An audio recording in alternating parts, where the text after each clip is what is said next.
Welcome to Flash News Now. Here are today's top 12 stories. Kashmiri rights activist wins partial court victory but remains behind bars.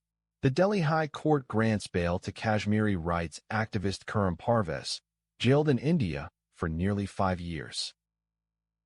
Avalanche's desktop fusion reactor delivers blistering-hot plasma.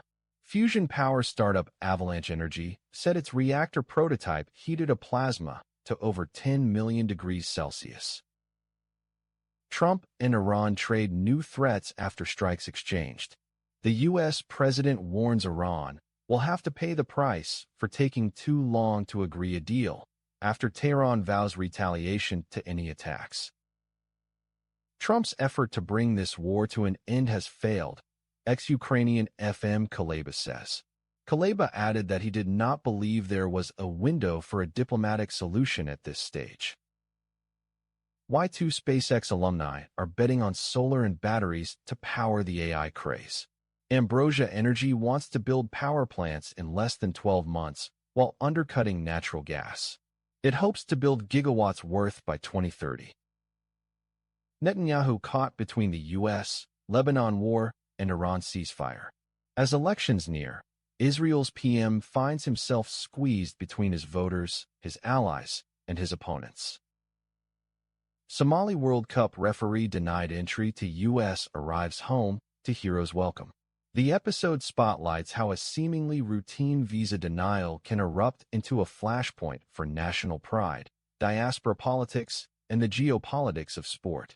Omar Artan, slated to officiate a World Cup qualifier, became a symbol of Somalia's bid for international legitimacy at a moment when the federal government is courting foreign investment and seeking to showcase stability after years of clan-based conflict.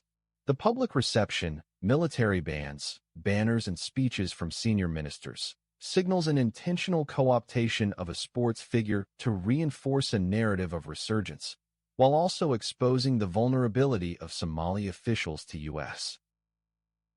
Apache down, fighting up, what the latest U.S.-Iran attacks mean.